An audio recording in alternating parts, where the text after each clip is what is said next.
Bienvenue dans l'essentiel du dessous des cartes. Voici donc Friedrich Merz, le très probable prochain chancelier allemand.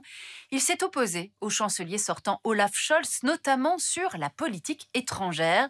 Scholz se présentait pendant la campagne comme le chancelier de la paix, quand Merz assume pleinement un discours volontariste dans le domaine militaire. Il appelle à accélérer l'Europe de la défense au moment où l'Allemagne ne peut plus compter comme avant sur le parapluie américain face à la menace Poutine. Merz souhaite retisser le lien avec la France et compte aussi jouer la carte de la Pologne, l'autre grand voisin de l'Allemagne. Alors quels seraient les atouts de ce trio européen Berlin, Varsovie, Paris? Sortons nos cartes. Voici donc Merz à la tête du pays le plus peuplé de l'UE et de la troisième économie la plus puissante au monde. Problème, l'Allemagne, pendant les années Merkel, n'assumait pas vraiment d'ambition militaire, avec des dépenses dans ce domaine inférieures à 2% du PIB, bien en deçà des engagements requis par l'OTAN, dont elle est membre depuis 1955.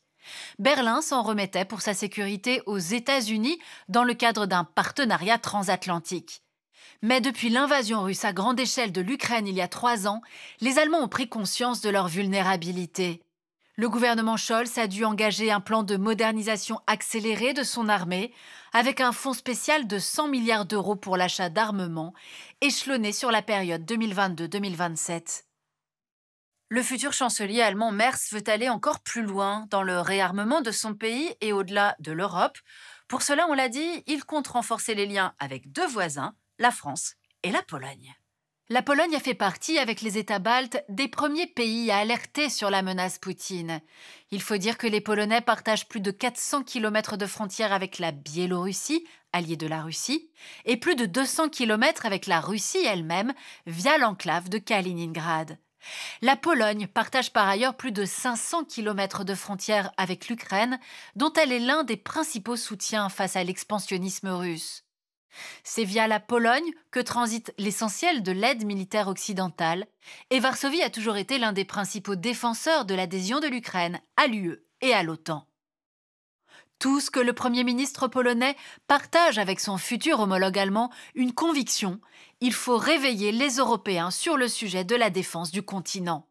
Il a donc lancé l'élaboration d'un bouclier oriental, un plan à 2,3 milliards d'euros pour sécuriser ses frontières avec la Biélorussie et Kaliningrad et augmenter le budget polonais de la défense à 4,7% de son PIB, un record au sein de l'OTAN.